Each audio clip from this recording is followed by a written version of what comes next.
Voilà, on est le lundi 25 juillet, on est le 23 Tammuz et on continue notre deuxième cours sur la série consacrée à la délivrance finale et surtout au troisième temple, en espérant que par le mérite de tous ces cours consacrés au troisième temple, nous ayons le mérite de voir très prochainement sa reconstruction avant même Tisha B'Av, donc il ne nous reste que très peu de temps.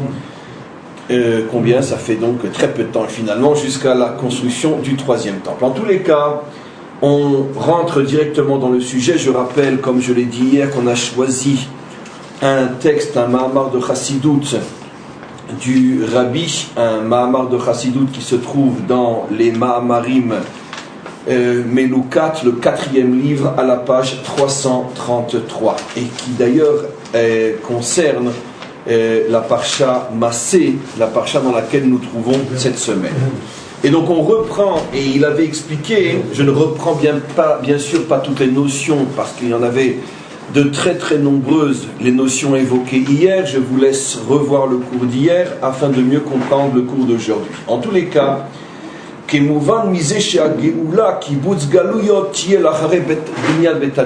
le point fort que l'on avait expliqué hier, que le kibbutz galuyot, c'est-à-dire les nitrés Israël, les juifs qui sont complètement perdus, complètement éloignés au point d'être appelés des nidachim. J'ai expliqué hier, c'était un très très grand chidouche, que ceux qui remontent d'eux-mêmes avant la construction du troisième temple ne sont pas véritablement, dans le sens profond du terme, ne sont pas appelés des nidachim. Le mot nedar signifie perdu, dans la mesure où de nous-mêmes, nous avons compris que nous devions nous engager, dévoiler notre identité jusqu'à revenir sur notre terre. Il est clair que nous n'étions pas véritablement en état de Nedachim, nous étions tout simplement en état de population déplacée, mais pas plus que ça, avec bien sûr toutes les nuances qu'il faut apporter à ce que je viens de dire.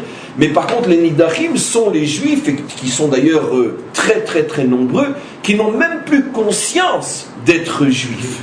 Ceux-là ne pourront revenir qu'après le dévoilement véritable du Mashiach, et plus encore après la construction du troisième temple. Donc le troisième temple va, on pourrait dire, dégager une lumière telle, comme on va le voir au fur et à mesure, va faire, si l'on pourrait dire, l'effet aimant. Il va réveiller et attirer toutes ces étincelles perdues, au point que ces juifs-là vont se réveiller, reprendre conscience, ou plutôt prendre conscience de leur identité juive et revenir. Mais pour ça, il faut le troisième temple, parce que même le Mashiach lui-même, c'est ce qu'on a vu hier, c'est absolument fabuleux, enfin c'est surtout ce qu'on a vu hier, mais ce que le Rabbi explique ici, même le Mashiach lui-même ne suffit pas pour ramener ces Nidachim, il a besoin de l'aide du troisième temple, et c'est le Mashiach et le troisième temple, et donc surtout le troisième temple, qui pourra donc réveiller tous les juifs perdus et les ramener en Eretz Israël. Et selon ce que dit le Rambam, comme on l'a vu hier, c'est seulement après le retour de toutes ces étincelles que les nations elles-mêmes peuvent revenir et l'humanité devient une, tous ensemble, pour servir le Dieu un. Et donc le Rabbi continue et explique. Et là, chez Gam Ma'alazu Ba'al Yede Betamikdash Ashlishi, comme on a expliqué donc que le kibbutz galuyot n'est possible que grâce au Betamikdash Ashlishi. Et on continue. Alors maintenant, regardez ce qu'il dit. Le Rabbi ici rapporte le Zohar. Comme j'en profite pour refaire une petite parenthèse, puisque ce n'est pas fréquent, ça le sera peut-être, ça ne dépend pas de moi, mais ça le sera peut-être dans les temps qui viennent, mais ce n'est pas fréquent qu'on étudie ensemble un Mahamar du Rabbi. En tous les cas, donc j'en profite pour faire une petite parenthèse. Il faut se rappeler que la Chassidut est essentiellement fondée, construite sur les enseignements du Zohar et les écrits, les enseignements du Ari HaKadosh. Et donc c'est tout à fait normal que dans un enseignement de Chassidut, tout d'un coup le Rabbi rapporte soit un Zohar, soit les écrits, les enseignements du Ari HaKadosh. Donc là il rapporte un Zohar, et qu'est-ce que dit le Zohar? Il explique que l'ordre, le processus de la délivrance se fera de manière à ce que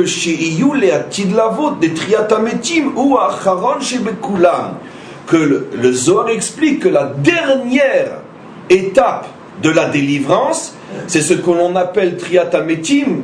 J'ai des douleurs de le traduire, ce qu'on appelle la résurrection. J'ai des douleurs parce que le mot résurrection pour un juif a une connotation tellement non juive que c'est très dur de le traduire, et donc je ne le traduis plus, je reste maintenant dans le mot juif qui a un sens beaucoup plus profond, Triat Hametim.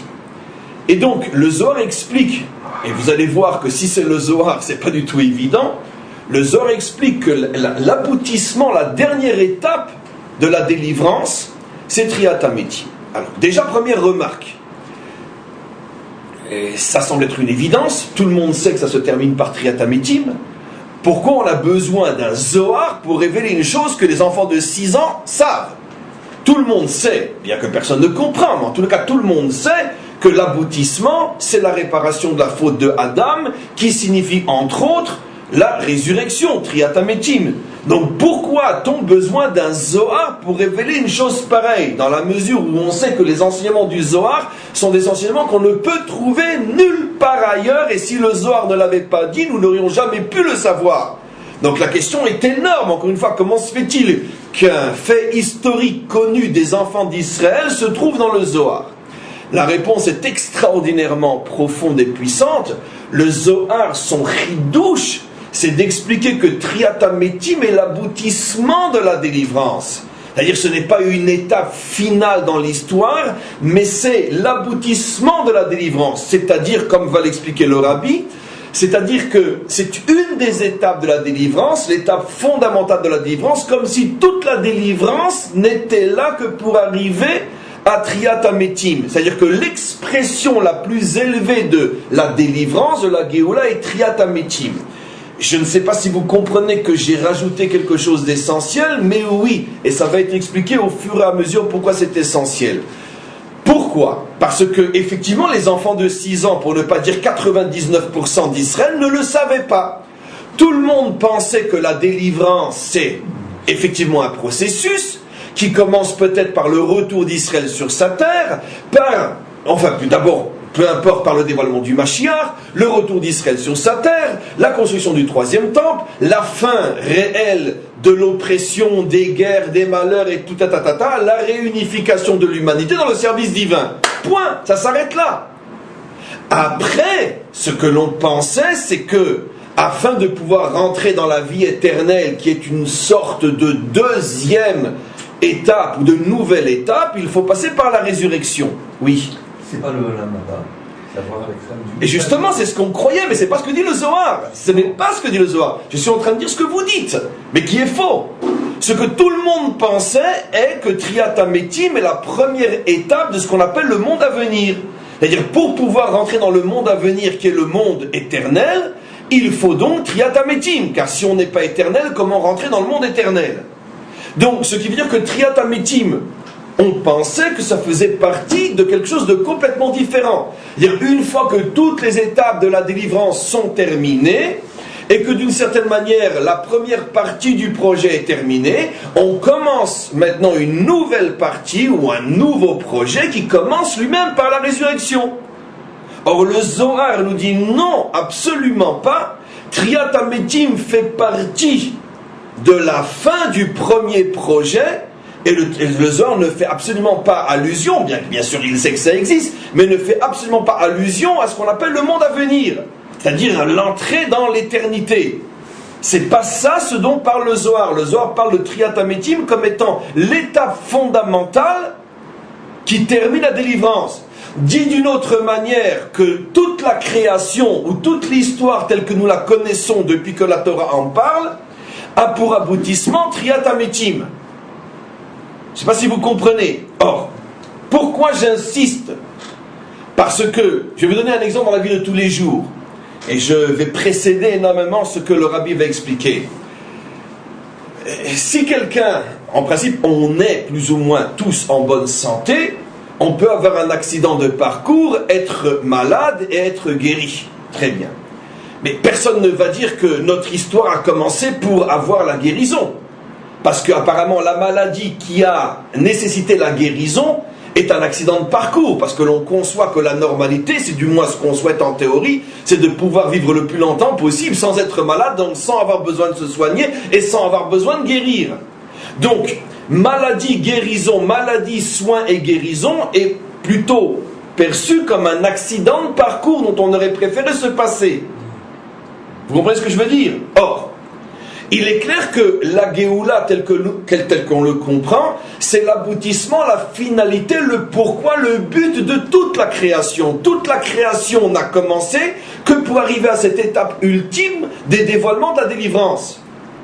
Donc si tu places Triat HaMetim comme étant la finalité de tous ces dévoilements, ce qui veut dire que tout n'a été créé au départ que pour arriver à Triat HaMetim.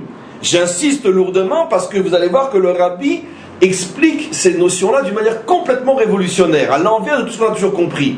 C'est-à-dire que tout n'a été créé au départ que pour arriver à Triat HaMetim. Mais si tu dis que tout n'a été créé au départ que pour arriver à Triat HaMetim, ça veut dire que si tu parles de Triat HaMetim, il faut donc obligatoirement qu'il y ait Metim, qu'il y ait mort. Ce qui veut dire que la mort fait partie intégrante du projet parce que le but était d'arriver à dévoiler Triat HaMetim.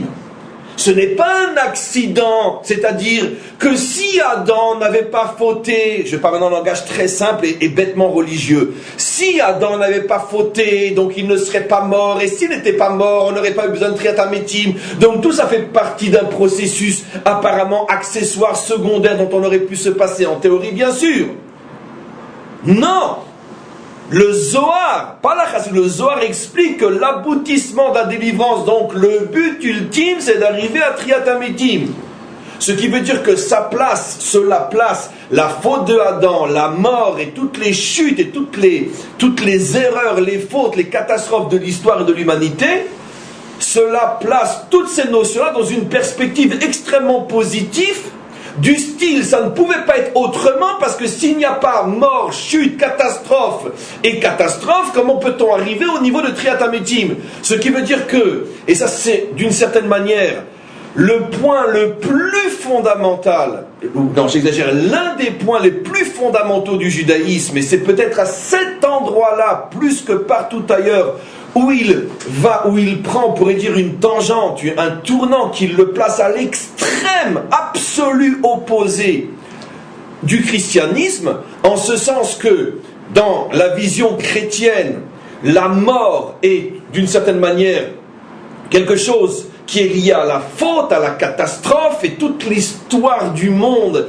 tourne autour de cette diabolisation de l'humanité à cause du péché originel et de la mort qui a tout fait tomber, alors que dans le judaïsme, au contraire, il y a une positivité inimaginable de la mort, donc forcément de la faute, qui s'inscrit dans un processus extrêmement positif, sans lequel il est absolument impossible d'arriver au but ultime qui est Triat HaMetim.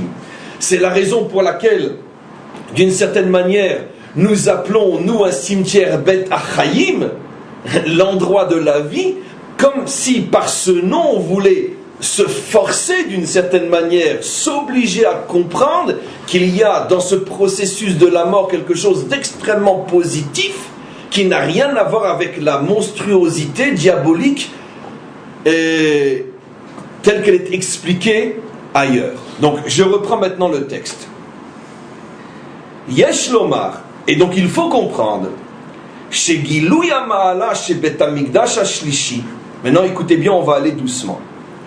Il faut donc comprendre que, puisque tout ce qui va se dévoiler au moment de la délivrance finale, jusqu'au point culminant qui est la lumière de Triat HaMetim, puisque tout cela ne sera possible que par et grâce à la présence du troisième temple, il est donc clair, chez Gilui Ha'ma'ala chez Bet HaMikdash HaShlishi, que finalement, écoutez bien ce qu'il dit, que si tu veux montrer ce qu'est le plus haut niveau de toutes les lumières contenues à l'intérieur du troisième temple, il y est Beikar Betriat HaMetim. Et donc regardez ce qu'il explique. Pour arriver à comprendre véritablement la grandeur du troisième temple, tout ce que le troisième temple contient comme lumière et comme force ne se dévoile véritablement qu'au moment de Triat HaMetim.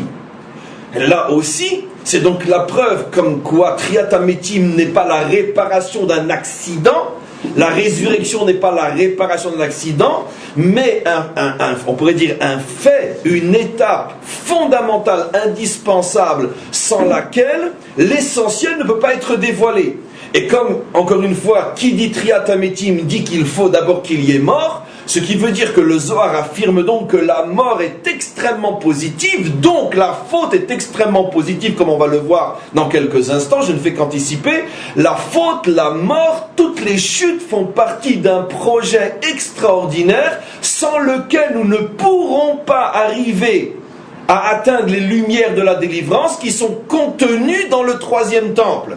Je ne sais pas si vous vous rendez compte la portée de l'enseignement ici. Et c'est précisément par la chute que l'on va pouvoir dévoiler les plus hautes lumières contenues à l'intérieur de la délivrance finale, qui elles-mêmes sont contenues à l'intérieur du troisième temple. Avant d'aller plus loin, parce qu'on a encore énormément de notions à voir, le rabbi met entre parenthèses, et je l'ai sauté, la chose suivante. Quand il parle de la grandeur du troisième temple, qui s'exprime et se dévoile grâce à Triat HaMetim, il met entre parenthèses, n'oublions pas que cette grandeur du troisième temple porte un nom qui est Emet, la vérité. Et pourquoi Emet? She'en sheyarbo efsek veshinui. Le rabbi donne ici une définition du mot Emet. En français, quand je dis la vérité, j'ai dit quelque chose que l'on comprend en français, la vérité. Mais la traduction juive, thoraïque du mot Emet, comme on va l'expliquer, quelque chose qui ne peut ni changer ni se transformer. C'est la définition du mot Emet. Alors, on va aller doucement pour essayer de comprendre.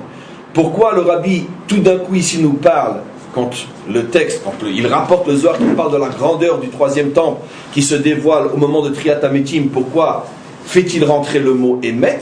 Pour nous faire comprendre d'une certaine manière qu'il y aurait un lien entre Emet, la vérité dans le sens juif du terme, et Triat HaMetim, et la délivrance, et le troisième temple. Alors comment et pourquoi? On va aller doucement et on va essayer de comprendre. D'abord, effectivement, rappelez-vous ce qu'on a lu hier, le troisième temple est construit par le mérite de Yaakov, et comme on le sait, la qualité de Yaakov, c'est Emet. Abraham a reçu Chesed, Yitzhak a reçu Gevura, Yaakov a reçu Emet. Donc, le troisième temple est forcément lié à cette mida de Emet. Mais ce que le rabbi veut expliquer ici, c'est que justement parce que le troisième temple est lié à Emet, c'est la raison pour laquelle, on pourrait dire, sa lumière la plus importante, celle qui ne peut se dévoiler qu'à la fin du processus de la délivrance, cette lumière est la lumière de la résurrection de Triat HaMetim. Il y aurait donc un lien entre Emet et Triat HaMetim. Cherchons d'abord au niveau de Yaakov. Est-ce qu'il y a un lien entre Yaakov et l'éternité? Vous le connaissez tous. Maintenant vous comprenez pourquoi nos maîtres nous disent plutôt au niveau du Talmud. Tu as raison, vous avez tous les deux raison. Tu rapportes le Makor, la référence biblique, un verset qui dit Od Avinu Chai, notre Père est encore vivant. Alors évidemment, vous me direz, dans le contexte, c'est tout simplement l'aveu des frères qui disent à Yosef, oui, notre Père est encore vivant. Il s'agit bien sûr d'un verset biblique qui a une infinité, les plus profondes les unes que les autres, d'explication et de compréhension. Et effectivement, on voit que sur Yaakov, l'expression Od Avinu Chai, ça veut dire que Od, dans le sens qu'il n'y a pas de fin, il n'y a pas de cessation à la vie de notre Père. Et c'est ce qui poussera les maîtres d'Israël à le dire d'une manière beaucoup plus claire, sans qu'on ait besoin d'interpréter. Yaakov Avinu lo met. Parce que c'est pas marqué dans la Torah. Alors, on continue. On va aller doucement. Nos maîtres affirment dans le Talmud que Yaakov Avinu lo met, que Yaakov n'est pas mort. Et d'où ils le savent? Parce qu'effectivement, tous les personnages bibliques qui meurent, il est dit clairement, Vaïgva, Vaïamot, vous n'en trouverez pas un seul juif et non-juif, bon et moins bon, bon et même mauvais, à propos desquels la Torah dit qu'il est mort, sans le dire clairement, Vayamot. Le seul et unique dans toute la Torah, pour lequel la Torah commence à utiliser l'expression classique Vayigva, et qui se termine dans toute la Bible par Vayamot, chez Yaakov il est marqué Vayigva, il n'y a pas Vayamot. Et de là nos maîtres apprennent, Yaakov Avinu l'omet. Je ne dis pas encore qu'on a compris, pour l'instant c'est tout simplement une construction très technique sur les versets eux-mêmes. Mais avant d'aller plus loin, que tout le monde s'interroge. Comment se fait-il qu'il y ait une telle anomalie dans la Torah? Cette expression qui toujours signifie et dite Vayigva, Vayamot, ces deux mots sont indissociables l'un de l'autre. S'il y a Vayigva, il y a Vayamot. D'ailleurs, l'expression en français, la traduction la plus fidèle serait il a expiré et il est mort. Parce que généralement, quand on expire, on meurt. Cette expression qui est indissociable, Vayigva, Vayamot, au sujet de Yaakov, elle est coupée en deux. Vayigva, on ne trouve pas Vayamot. Point. Donc de là, encore une fois, Yaakov Avinu l'omet. Maintenant, ça pose un problème, c'est que quand le Talmud rapporte cet enseignement, lui-même s'étonne et pose la question évidente. Mais je ne comprends pas. Bon, c'est vrai, on constate tous que la Torah ne dit pas qu'il est mort. Mais d'un autre côté, c'est quand même marqué qu'on l'a embaumé et plus encore enterré. Alors, vous avez attaché vos ceintures? Vous écoutez bien ce que je vais vous dire? Vous me promettez de revenir demain? Je vous ne donnerai pas la preuve que je suis un illuminé, comme ça a été dit hier dans le chat. Très bien. Voilà, j'ai le droit de l'être. En fait, c'est pas moi qui le suis. Ce sont seulement les maîtres d'Israël qui sont les illuminés. Écoutez bien ce qu'ils disent. Quand ce que je dis ce qu'ils disent, c'est-à-dire le résumé de centaines d'explications jusqu'à la Chassidut elle-même. La Torah suggère les deux. Écoutez-moi bien, et rappelez-vous, c'est tout à fait providentiel, les cours de la semaine dernière, sur le relatif, la vision relative et la réalité absolue. La Torah parle des deux. C'est-à-dire quoi? Nos maîtres rapportent dans le Midrash que, en vérité, Yaakov n'est pas mort, mais seul Yosef l'a vu. Mais tous les autres frères ne l'ont pas vu. C'est-à-dire que tous les autres frères n'étaient pas au niveau de Yosef de voir que le père n'était pas mort. Eux l'ont vu mort, et par rapport à leur vision de Yaakov mort, on comprend toute la suite des versets. Je sais que ça va nous rendre fous, mais essayez de comprendre, et je sais que vous pouvez, mais bien évidemment ne comprendre que 1/1000 de ce que nos maîtres disent. Ça veut dire que la semaine dernière on a expliqué que finalement la vision, la perception de la réalité est très relative, parce que l'un peut percevoir comme ça, un autre peut percevoir différemment. Et la réalité absolue, il n'y a que les grands prophètes, en vérité il n'y a que Moshe Rabbeinu sur lequel il disait qui a vu véritablement la réalité vraie. Mais entre ce qu'on a dit la semaine dernière et arriver à dire que le même personnage peut être vivant aux yeux de Yosef et mort aux yeux de ses fils, et qu'il est enterré par ses fils et qu'il n'est pas enterré par Yosef, comment c'est possible? Je vous jure que je ne suis pas fou. Il y a un autre exemple. D'accord, juste un instant, et je vous promets, on n'a pas à dire je jure, je vous promets que je crois, et je sais vous aussi, à 2 milliards% à ce que je dis. Ça veut dire que la réalité s'est dédoublée. Pour Yosef, il n'était pas mort. Pour ses frères, il était mort. Et donc la Torah suggère ce que Yosef a vu.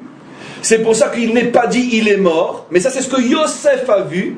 Et la Torah suggère que les Égyptiens et même les frères de Yosef l'ont vu mort, et on le comprend du fait qu'ils l'ont embaumé et enterré. Et quand nos maîtres disent Yaakov Avinu l'omet, ils parlent de Yaakov vu côté Yosef. Comme par hasard, Yosef est le deuxième et le seul dans la Torah de Moshe sur lequel il est dit aussi Od Beni Yosef Chai. Deux personnages dans la Torah sur lesquels il est dit Od Chai, il vivra toujours, Yaakov et Yosef. Ils ont quelque chose en commun. Ils ont, non, je parle après dans la Torah de Moshe, vous avez raison, bien sûr, David, Melech Israël, Chai Vekaya, bien sûr. Mais dans la Torah de Moshe, l'expression Od Chai, il sera encore vivant, Parce que la traduction « il est encore vivant » est fausse, c'est une traduction française. « Od Hai » signifie qu'il a une vie permanente. C'est pas un verset au passé, c'est un verset au présent. « Od Avinu Chai » Et comme ce verset est lu tous les ans par tout Israël, tous les ans nous lisons ce verset qui dit « Od Avinu Chai » ou tous les ans nous lisons le verset qui dit « Od Yosef Beni Chai » C'est pas un passé, c'est un présent, un perpétuel recommencement.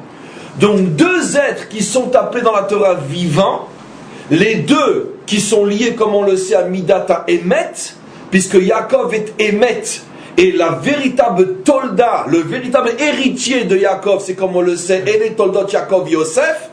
Donc les deux sont deux facettes de ce qu'on appelle la vérité. C'est la raison d'ailleurs pour laquelle les frères ont à ce point jalousé Yosef, parce qu'ils savaient que seul lui avait véritablement hérité de la Mida de son père qui est Emet. En tous les cas, on n'a encore rien compris, ou pas grand-chose, mais ce que l'on commence à comprendre, c'est que ceux qui sont liés à Emet échappent au processus de la mort. Alors attention, je tiens à préciser, pas au processus de la mort dans le sens visible et compréhensible par le commun des mortels. Parce que le commun des mortels, même les frères de Yaakov qui étaient loin, même les frères de Yosef, les fils de Yaakov, qui étaient loin d'être communs du mortel, même eux l'ont vu mort et même eux l'ont enterré. En vérité, on se pose la question, qu'est-ce qu'ils ont enterré? Ils ont enterré quoi?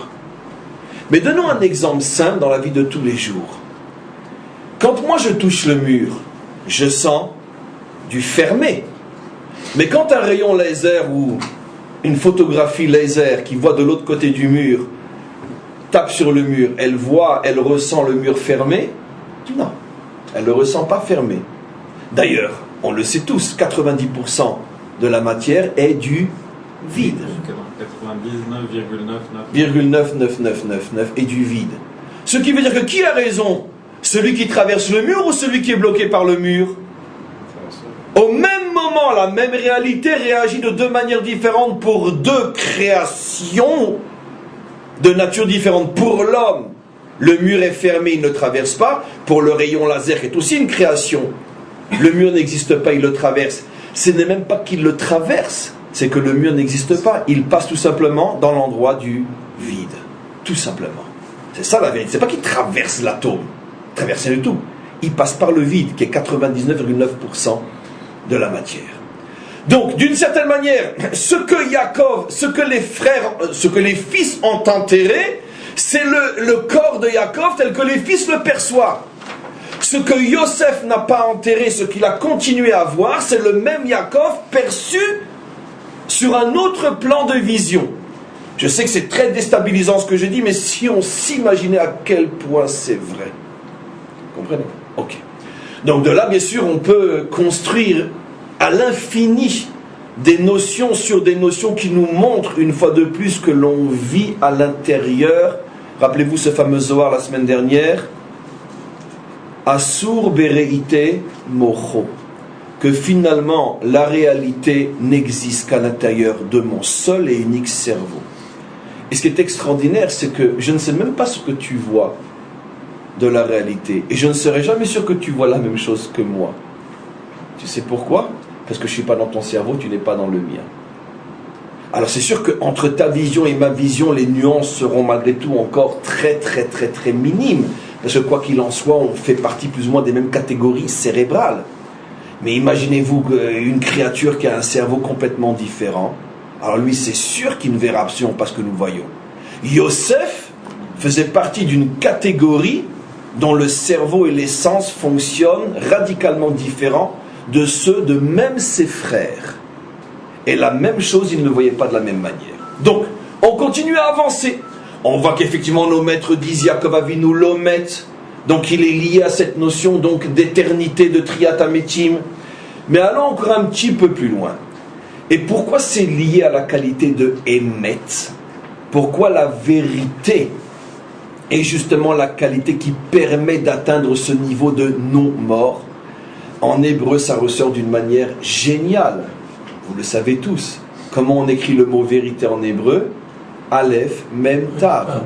Tu enlèves la première lettre, qu'est-ce qui reste? Met, la mort. C'est incroyable. Deux des trois lettres du mot Emet signifient la mort. Alors c'est une histoire de fou. La qualité qui est censée nous préserver ou nous élever au-dessus de la mort, Emet, bien qu'on n'ait pas encore compris pourquoi, mais pour l'instant, on travaille avec l'affirmation. La qualité Emet qui est censée nous protéger de la mort, s'écrit avec 3 lettres, dont 2 des lettres signifient le mot mort. Il y a une autre histoire extraordinaire avant d'aller plus loin.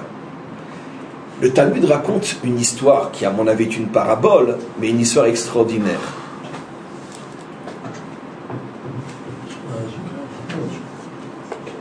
Il y avait une ville qui s'appelait Kushta. Kushta qui signifie vérité en araméen.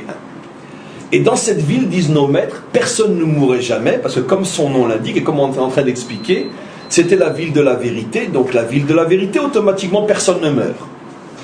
Un jour, et lorsque quelqu'un voulait s'installer dans cette ville, on lui faisait quantité de tests pour savoir si en toutes circonstances il ne sortirait pas un mensonge de sa bouche, et c'est seulement après avoir été reçu et interrogé par une vaada, comment on appelle une vaada, une commission d'enquête, etc., sur son passé, son présent et son futur, qu'éventuellement on l'a accepté dans cette ville-là. Et voilà qu'un grand maître arrive avec son épouse et ses enfants dans cette ville-là. Il a entendu la ville où on ne meurt pas, ça l'intéresse, il va pouvoir étudier la Torah pour l'éternité.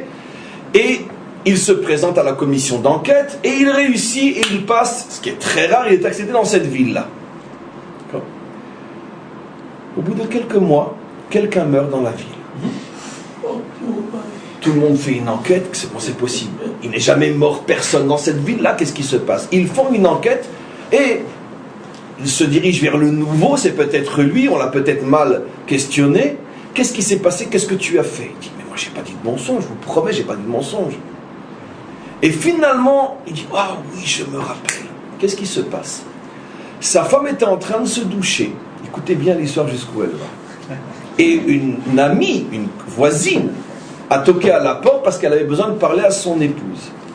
Et elle a tapé, elle a dit, est-ce que Myriam est là? Et lui, gêné par pudeur de dire qu'elle était en train de se doucher, il a répondu, non, elle est sortie. Son souci était uniquement un souci d'extrême pudeur. D'ailleurs, comme la halakha le demande, un homme normal ne dit pas, ma femme est sous la douche. C'est normal. D'accord. Mais qu'est-ce que dirait un homme normal? Elle est occupée. Ça veut dire dans un instant. Dans ce cas-là, ni c'est un mensonge, ni il a enfreint les lois de la pudeur. Mais lui va savoir pourquoi, bien que son intention était extrêmement bonne. Il n'a bien sûr pas voulu dire ma femme se douche, mais il a exagéré en disant ma femme est sortie. Ça c'est déjà un mensonge. D'où la raison pour laquelle il y a eu donc cet accident. Je pense que cette histoire est une métaphore, mais ça nous montre aussi quelque chose d'extraordinaire, c'est que les maîtres du Talmud vont jusqu'au bout de leur explication pour montrer qu'effectivement la vérité est synonyme de vie. Le contraire de la vérité est synonyme de mort. Donc je reviens maintenant après cette histoire sur la question que je demande. Comment se fait-il que l'hébreu n'a pas trouvé un autre mot pour dire vérité qu'un mot dont les 2 lettres sur 3 signifient le mot mort? C'est extraordinaire.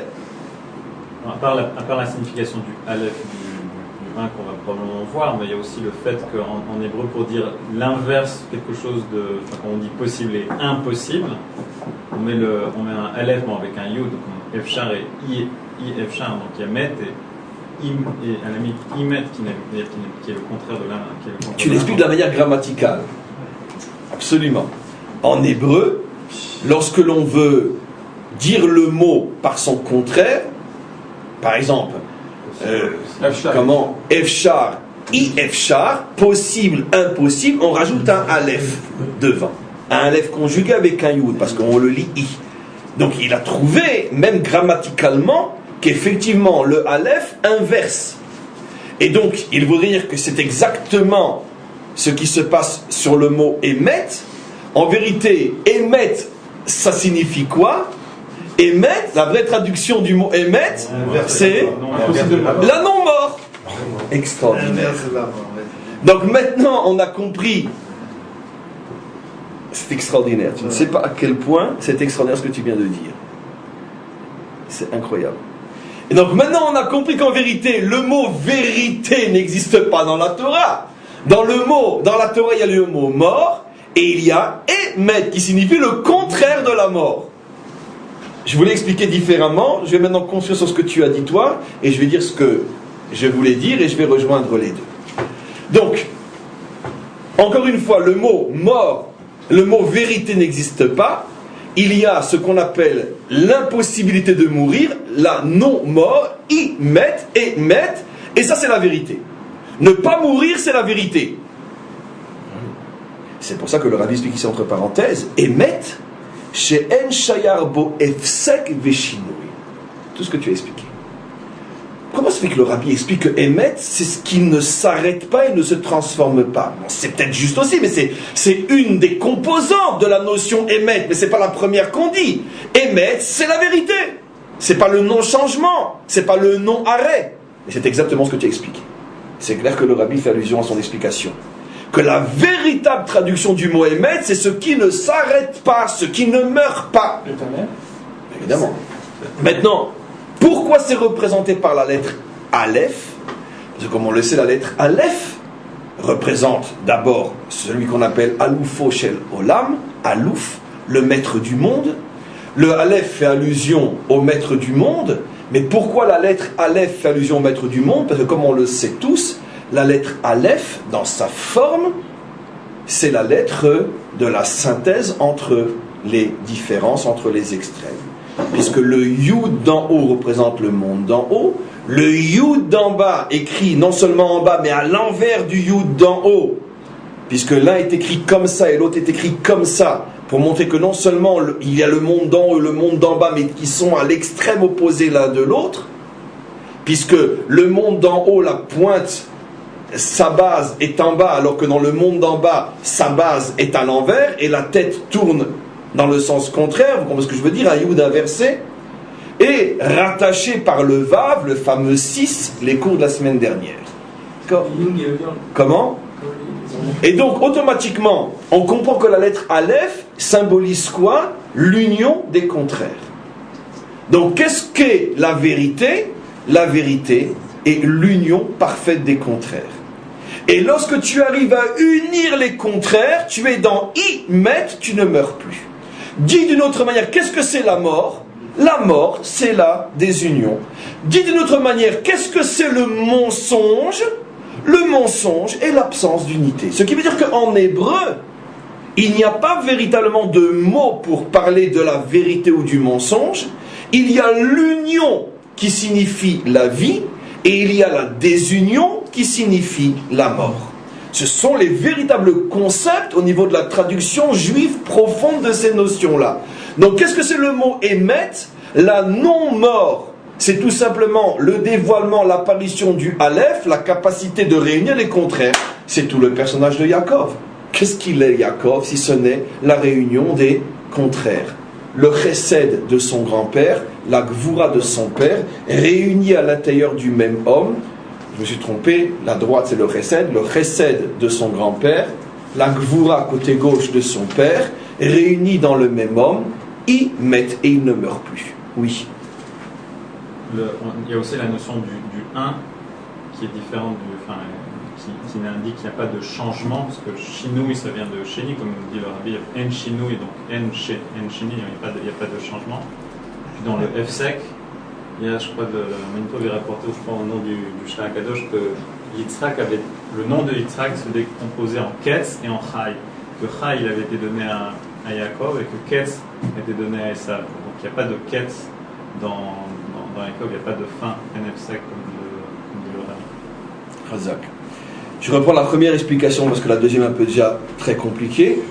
Shinui, changement, est le mot sheni qui veut dire deux qui ne sont pas réunis, tandis que echad c'est aussi un, et donc automatiquement le un, c'est ce qui reste sans shinui, sans changement. Shinui, sheni. En tous les cas, on reprend maintenant ce texte. Et qu'est-ce que l'on comprend? On va maintenant essayer d'associer toutes ces notions-là. D'un côté, on a Yaakov dont la mida est émet.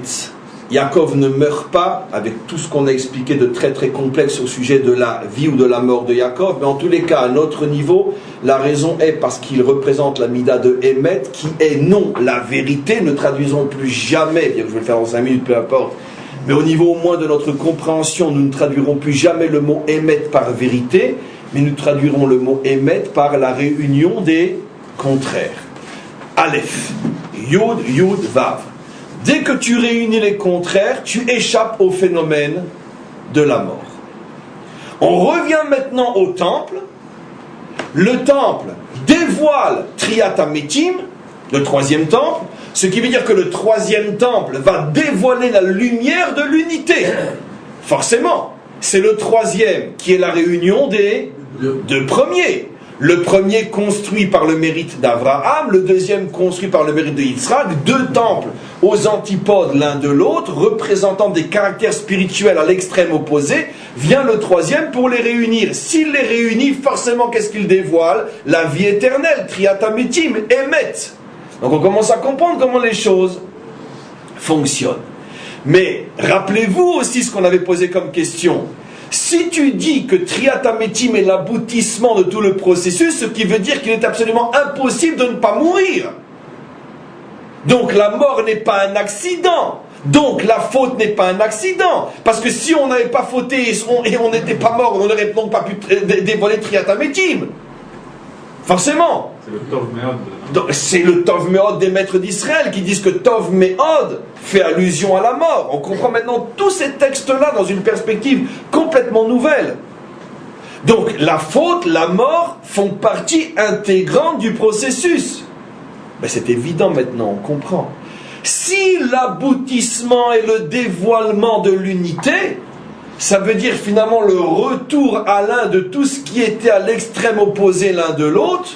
Rien n'est plus à l'extrême opposé de Dieu qu'un monde qui faute, bien sûr. Et rien n'est plus opposé à l'âme qu'un corps qui se révolte. Et rien n'est plus opposé à l'unité qu'un monde qui se déchire. Et donc, forcément, écoutez bien ce qui est suggéré par ce texte-là, la création des brisures, des déchirures, des extrêmes et du manque d'unité fait partie intégrante du processus. Puisque le but à atteindre, c'est l'unité, mais l'unité entre les contraires, donc il faut d'abord bien créer les contraires. Il faut donc bien créer d'abord les différences. Dit d'une autre manière, et il n'y a qu'un juif qui peut le dire, il était absolument impossible de créer l'homme sans qu'il faute.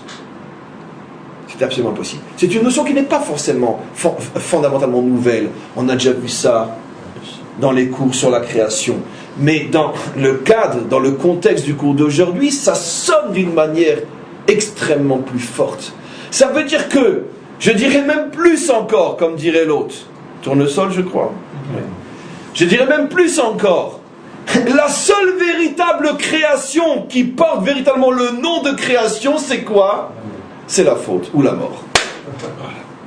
Ce qui pour toutes les religions est considéré comme l'accident diabolique et monstrueux, est considéré par le judaïsme comme l'essence même de la positivité la plus absolue de la création. Car il ne peut pas y avoir de création sans mort. Parce que qui dit création dit projet. Le projet, nous le connaissons, la réunion des contraires. Donc forcément la création est la création des contraires. Et la mort est en soi l'expression même du contraire. Puisque la source est la vie.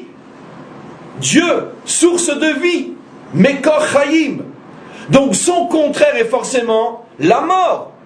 Donc finalement, quand Dieu va créer, qu'est-ce qu'il crée? La véritable création, c'est quoi? C'est la création de la mort. Forcément. Et donc ça s'inscrit encore une fois dans une positivité inimaginable. Vous allez voir tel que c'est expliqué par le rabbi dans le 2e chapitre. C'est pour ça que la Torah commence par un bête qui est dualité. Nahon, c'est pour ça que la Torah commence par un bête qui est dualité. Je reviens sur ce que Eric a dit. C'est la raison pour laquelle le dernier jour de la création termine par l'expression Tov Meod. C'était extraordinairement bien. Chose qui n'est pas dit les 5 premiers jours de la création. Et nos maîtres ont le culot inimaginable. J'ouvre une parenthèse. Regardez comment nos maîtres prennent le risque de dire une chose, mais qui frise la folie pure, en se disant finalement, c'est pas grave, parce que ceux qui mériteront de comprendre, comprendront l'infini de notre sagesse. Qu'est-ce qu'ils disent? Que le Tov Me'od, c'est la création de la mort. Malach HaMavet. Je comprends pas. Mais comment vous osez dire à la fin de la création que le Tov Me'od, c'est parce que Dieu a créé la mort? C'est tout le cours d'aujourd'hui. Ça veut dire que finalement, au moment où on termine la création, nos maîtres nous révèlent que tout ça n'a été créé que pour quoi? Que pour que puisse apparaître la mort. C'est-à-dire l'absolu contraire que l'on finira par ramener. Juste encore une explication et je reviens vers ta question. C'est aussi ce que disent nos maîtres en utilisant, comme ils savent le faire, une fable parabolique qui nous montre que, vous savez qui est devenu le plus grand des amis d'Avraham Avinu? Celui qui était prêt à donner sa vie pour lui, si on ose dire du mal de lui, qui était prêt à s'affronter même au maître du monde, s'il ose dire quelque chose qui ne donne pas à Avraham tous les honneurs qui lui sont dus. Vous savez qui c'est? Qui est devenu le plus fidèle défendeur de la grandeur d'Avraham? Qui? Alors vous devinerez parce que je pose mal la question. Eh bien tout simplement, celui que l'on appelle le Satan lui-même. Oui, c'est un texte explicite dans Maseret Baba Batra. Nos maîtres racontent une histoire folle. Que quand Avraham, je résume que c'est la partie qui nous intéresse pour le cours, que quand le Satan a entendu, ce sont des métaphores tout ça, mais comprenez l'idée qu'il y a derrière. Quand le Satan a entendu que Dieu disait sur Job qu'il était Ish Tzadik Tamim Bedorotav Yere Elokim Me'od, ça veut dire qu'il est loué par des qualités qu'on ne trouve même pas dites chez Abraham. Il est venu chez le maître du monde, disent les maîtres de lui, disent, mais comment tu oses donner à cet homme plus de qualificatifs de Toharim en hébreu qu'à Abraham? Et le Satan rendant toute une plaidoirie sur la grandeur d'Avraham, qui dépasse sans comparaison aucune celle de Job, au point que d'après cette histoire-là, mais encore une fois je vous en supplie, dépassez l'histoire, retenez le message, d'après cette histoire, c'est la plaidoirie du Satan devant Hachem qui a obligé, contraint Dieu à éprouver Job pour savoir si oui ou non il était aussi grand qu'Avraham. Et quand finalement il s'est écroulé, le Satan est venu devant Hachem et lui a dit, alors je ne veux plus jamais t'entendre parler comme ça de mon cher ami Abraham. Fais attention comment tu parles. Quand tu donnes des louanges à quelqu'un, n'oublie jamais qu'Abraham est au-dessus de tous. Abraham lui n'est pas tombé. C'est une histoire folle.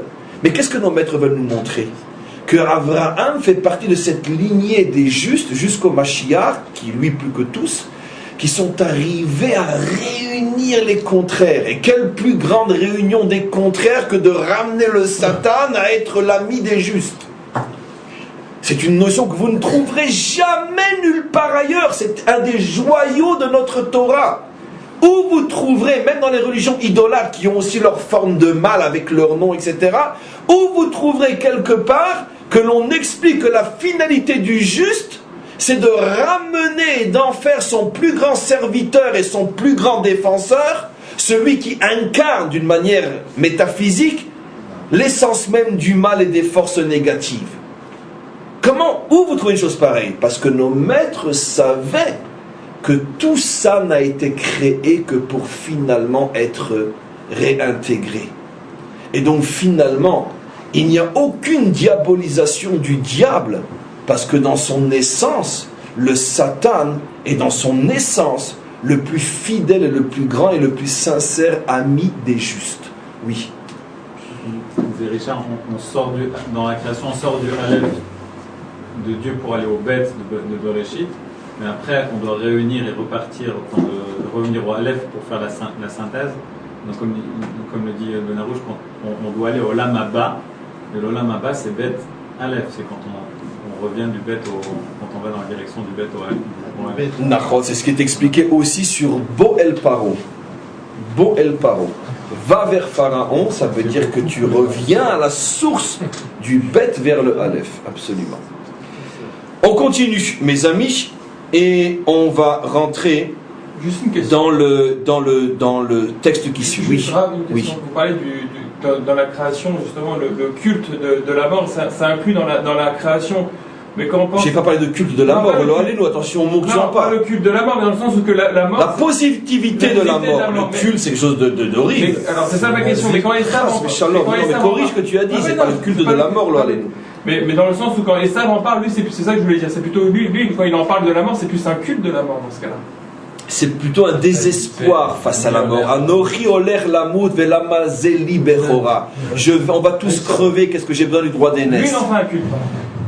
Et disons qu'à partir du moment où la mort est perçue comme un désastre, automatiquement on sait que toutes les fausses religions ont tendance à diviniser le désastre. Parce qu'elles en ont tellement peur qu'elles le subliment. Mais je fais allusion à des notions qui sont tellement profondes et tellement délicates que je ne préfère ne pas aller plus loin. Mais justement, lorsqu'il y a, on va dire, la peur et le désespoir face à la mort, justement, dans le sens d'en voir quelque chose qui est la fin, d'accord? La seule possibilité pour t'en sortir, tu n'as que deux possibilités. Soit ce qu'a dit Esav au premier niveau, on va tous crever, autant en profiter. Soit je divinise la mort, de manière justement à ne plus vraiment en avoir peur. Et le symbole de ma croyance va devenir finalement un symbole de mort. Est-ce que tu comprends? C'est le même processus psychologique d'être terrorisé face à la mort. Et soit on fait le choix d'on se laisse aller, soit on fait le choix on sublime. Là, c'est ce que j'ai refusé absolument, ce que je faisais allusion à ce que je dis maintenant. Le culte de la mort. C'est quand finalement des millions d'hommes et de femmes servent et s'agenouillent devant l'image d'un mort. C'est ça en vérité le problème. Chez nous, il n'y a ni l'un ni l'autre. La mort est la mort, mais ni on la sublime, ni on lui rend un culte, ni on a peur d'elle, ni on désespère devant elle. Nos maîtres nous ont appris que ça fait partie d'un processus fondamental par lequel l'humanité doit passer. Ce processus n'a rien à voir avec la diabolisation du monde, ou la faute, ou je ne sais quoi encore, le péché originel. Nos maîtres nous révèlent que la faute est inscrite dans le processus fondamental et positif de l'existence. Adam ne pouvait pas ne pas fauter, il était programmé pour fauter, et on n'a pas besoin de quelqu'un qui meurt pour expier cette faute-là, parce qu'il n'y a rien de diabolique dans cette faute, et au contraire, tout finalement en fin de parcours est réintégré, récupéré, réuni à l'intérieur de ce que l'on appelle Triat HaMetim. C'est un outil. C'est un processus, un outil, un processus. On continue. Alors maintenant, on va juste introduire on va lire le chapitre 3. Le Rabbi rapporte un texte du Midrash qui est dit d'une manière, on pourrait dire, amusante, mais qui bien sûr cache énormément. Au sujet de la destruction du temple, le 9 Av, les maîtres du Midrash disent, écoutez-moi bien, et montez le lion dans le mois du lion pour détruire le lion, afin que puisse venir le lion, le mois du lion, pour reconstruire le lion. Je répète, est venu le lion, le mois du lion, pour détruire le lion, afin que puisse venir, le afin que puisse est bouleversant, Almanat, afin que puisse venir le lion, le mois du lion, reconstruire le lion. Traduction premier niveau. Est venu le lion, Nabucodonosor, qui est appelé lion par Yecheskel, Daniel et quantité d'autres. Le lion. Le mois du lion. Le signe du lion, le mois de Av. Le Mazal, l'astre du mois de Av, destruction du temple, et le lion. Pour détruire le lion. Qui est le lion? Le temple. Le temple est appelé lion. Pourquoi? Parce que la maison avait la forme d'un lion. Comment était la maison? Elle était longue allongée, avec à son extrémité, par là où on rentrait, une forme, elle avait la forme d'un T. Elle avait la forme d'un T. C'est-à-dire, il y avait ce qu'on appelle ici le Oulam, qui était plus large que le Echal. Le Echal, la pièce dans laquelle se trouvent les ustensiles du temple, jusqu'à son extrémité ouest où se trouve le Saint des Saints, mais on rentrait par une sorte, si vous voulez, de première salle appelée le Oulam, qui nous amenait au Echal. Le Oulam était très large, et on rentrait dans le Oulam, et du Oulam on rentrait dans le Echal. Et nos maîtres disent, cette forme bizarre était censée représenter un lion qui a un corps relativement, on pourrait dire, fin, et une épaisse fourrure, une épaisse crinière, qui fait que quand on le voit de face, on voit quelque chose de gros, avec derrière un corps élancé, long et fin. Il y avait un feu de Comment ? Et de même, nos maîtres disent que l'on pouvait percevoir, par le biais de la prophétie, car ce n'était pas quelque chose que l'œil de chair voyait, que sur le misbéar en permanence, la fumée dessinait la forme d'un lion. Alors, pourquoi le lion ? On a énormément de travail qui nous attend. Pourquoi le lion ? Je dirais parce que ça a inspiré Spielberg dans Le Roi Lion, sans doute, mais en tous les cas, qu'est-ce que cela signifie ? La deuxième partie du verset, c'est Mais- afin que vienne le lion. Alors maintenant, afin que vienne le lion, qui est bien sûr David, cœur de lion, le Mashiach, bien sûr, au mois de lion, puisque on sait que le Mashiach, on le redira bien sûr, mais c'est des cours qu'on a déjà fait 10 fois chaque année à l'approche de Tisha B'Av. L'âme du Mashiach est descendue pour la première fois dans ce monde, le 9 Av, le jour où le temple était détruit. Comme on le sait, nos maîtres nous apprennent que cette âme-là attendait depuis des siècles de descendre au moins une fois sur terre. Bien que, et je l'ai dit l'année dernière, l'année d'avant, et je le redis cette année, l'âme du Mashiach était déjà descendue sur terre, mais jamais dans un corps de la tribu de Yehuda, et encore moins de la famille de David. L'une des descentes les plus célèbres de cette âme était bien sûr qui ? Moshe. Moshe est l'âme du libérateur, mais dans un corps Lévi, donc il ne pouvait pas être le Mashiach.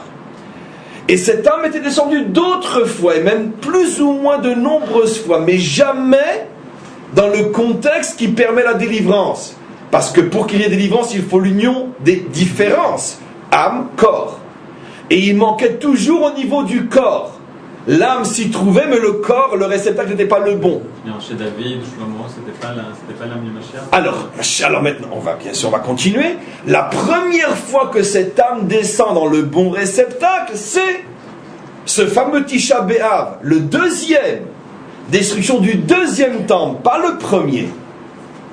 Où lorsque Titus rentre dans le Saint des Saints, sort son épée et commence à taper sur les murs et dit, si tu es là, Dieu des Juifs, viens te battre contre moi, et que le Dieu des Juifs, ne prenant pas la peine de lui répondre, alors à ce moment-là, il va chercher une prostituée et il la rentre dans le Saint des Saints, etc. Au moment où il rentre, ou plutôt il rentre dans la prostituée dans le Saint des Saints, à ce moment-là, pour la première fois, une femme juive accouche, âme et corps, du Melech HaMashiach, quelque part dans la Galilée, disent nos maîtres. C'est étrange, ils nous ont tout pris, même ça. Quelque part dans la Galilée. S'ils connaissaient nos textes, ils se rendraient compte à quel point ils nous ont tout volé. Puisque nos textes ont été écrits, bien sûr, bien avant les leurs. Et donc, quelque part dans la Galilée, naît à ce moment-là, pour la première fois, le Mashiach. Alors, tu poses une question extraordinaire. D'abord, bien sûr, pourquoi justement au moment où il va avec une prostituée dans le Saint des Saints, mais vous imaginez déjà la réponse. Maintenant, mais alors, s'il naît déjà le Mashiach, alors pourquoi il ne l'a pas été ? Parce que, comme on le sait, l'âme a différents niveaux, depuis le niveau le plus bas, Nefesh, jusqu'au 5e niveau le plus haut, Yechida. Chaque niveau a lui-même quantité de niveaux, très globalement 10 niveaux qui correspondent aux 10 sphirotes. Et ce qui est descendu, cette fois-là, était le niveau le plus bas du niveau le plus bas de l'âme du Mashiach, c'est-à-dire ce qu'on appelle Malchut Sheba Nefesh. Et après, il va falloir toute l'histoire pour que descende après Ruach, Yesod Sheba Nefesh, jusqu'au Mashiach qui sera Keter Sheba Yechida. Pour ceux qui comprennent un petit peu l'hébreu, vous imaginez le chemin parcouru de Nefesh, de Malchut Sheba Nefesh jusqu'à Keter Sheba Yechida. Ça, c'est le Mashiach lui-même. Ça va prendre 3000 ans. Ça va prendre 2000 ans, pardon. Mais le processus a commencé. Le Mashiach est né pour la première fois à ce moment-là. Et après, cette âme revient à chaque fois dans un corps issu du roi David et avec un niveau supplémentaire. Maintenant, j'ouvre juste une parenthèse, quand cette âme redescend, elle sera parfois connue de sa génération, des fois elle ne sera pas connue. Si elle n'est pas connue, à quoi elle sert? Réponse évidente, elle a un travail à faire. Ce n'est pas tous les travaux connus qui sont des travaux valables, il y a des travaux en souterrain qui ne sont pas forcément connus de là ou des générations, mais qui sont extrêmement importants, comme un travail de fondation. Et il y a des moments où Hachem décide que cette âme doit être connue, d'autres elle n'est pas connue, mais là où elle sera le plus connue de tous, c'est bien sûr avec le Mashiach qui atteint le niveau de Keter Sheba Yechida, le niveau le plus haut de cette âme-là. Donc, on reprend maintenant le texte. Le lion est venu dans le mois du lion pour détruire le lion, Almanat, afin que puisse venir le lion, le roi Mashiach, au mois du lion, puisqu'il est né pour la première fois à Tisha B'Av, pour reconstruire le lion. Alors maintenant, le Beth Amikdash, vous avez tous compris comment le rabbi va danser, une véritable danse spirituelle sur deux mots de ce midrash, qui sont le Almanat. Qu'est-ce que ça veut dire Almanat? Almanat signifie afin que. Or, d'après la compréhension standard, le texte n'aurait pas dû dire Almanat, il aurait dû dire quoi? Kevan.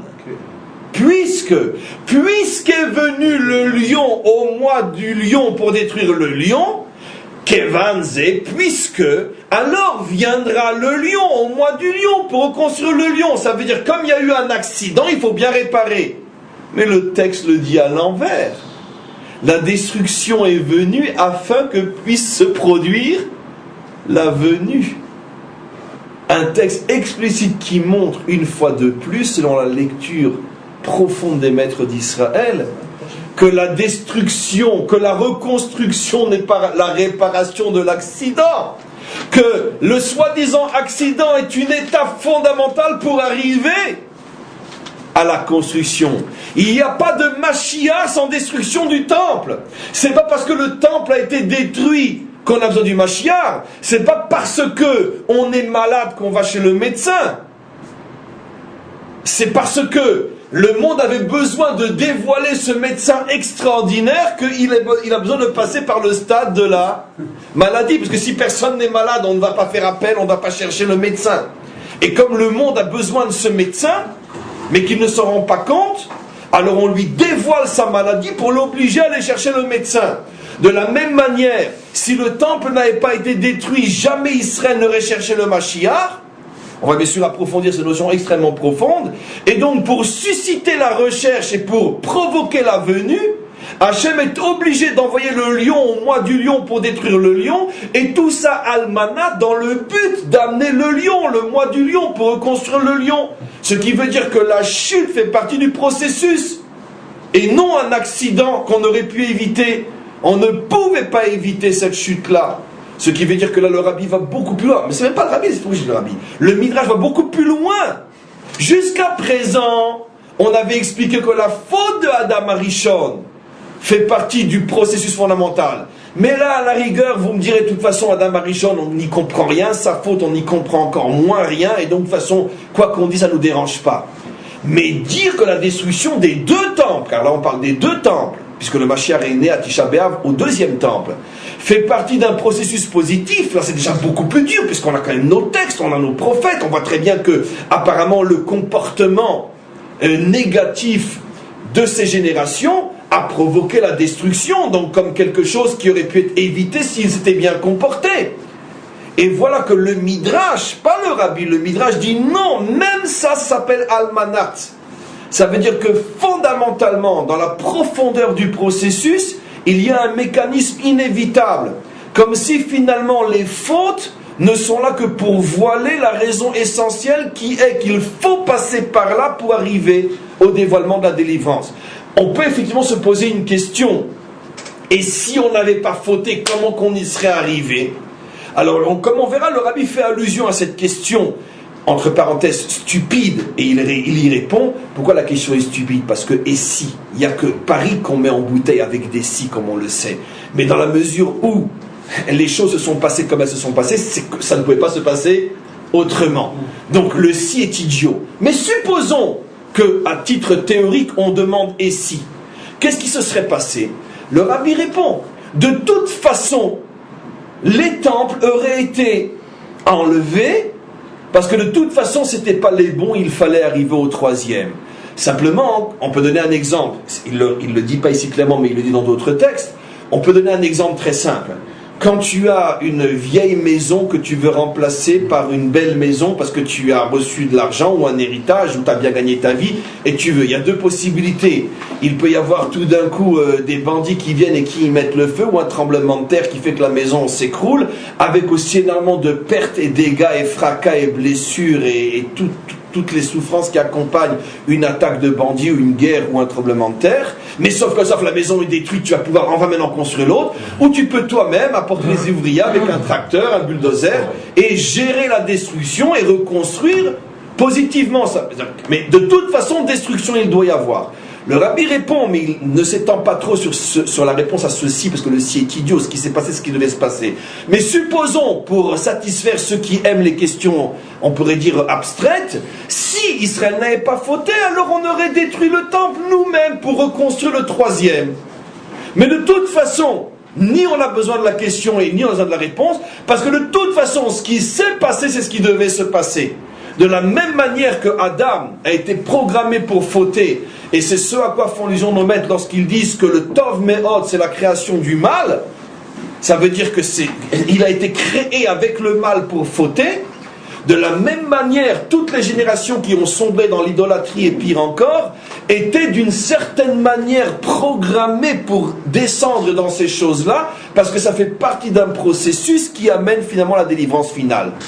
Vous me direz maintenant, parce que je sais que ce que je dis est extrêmement complexe, mais alors si les générations étaient programmées, alors où est le libre arbitre, où est ci, où est ça, etc. Alors, j'ai déjà expliqué, le Rambam Maïmonide répond à cette question, à mon sens, et je sais que c'est le sens de pratiquement tous ceux qui se sont posés sur ce problème-là.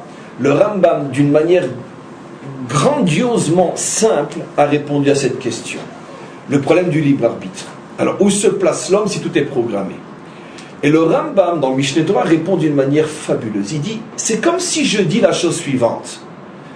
Cet hiver, une partie importante de la population sera grippée. D'accord? C'est un fait incontournable. Ou, cette année, une grande partie de la population sera malade. Ou cette année, une grande partie de la population va avoir de grosses pertes d'argent, etc. C'est incontournable. Nous savons que tant que le monde est tel qu'il est, il est absolument impossible pour une population de quelques centaines de milliers de personnes de traverser l'hiver sans grippe, sans malade, sans pneumonie. Pour une centaine de milliers de personnes qui travaillent, il est absolument impossible qu'il n'y ait pas des faillites. Pour une centaine de milliers de personnes qui travaillent, il y a des phénomènes qui sont incontournables, objectivement, absolument obligatoires. Mais le Rambam rajoute, il n'est pas dit sur chacun en particulier que lui va avoir une bronchite, ou lui va perdre son argent, ou lui, etc., etc. Sur chacun en particulier, ça dépend de lui.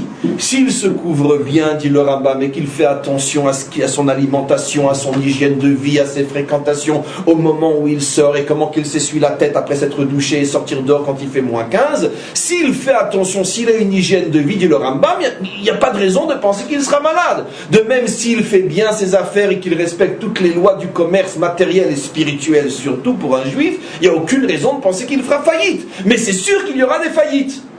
Ça veut dire qu'il y a une certitude sur le problème, il n'y a aucun décret sur ceux qui seront à l'intérieur de ce problème.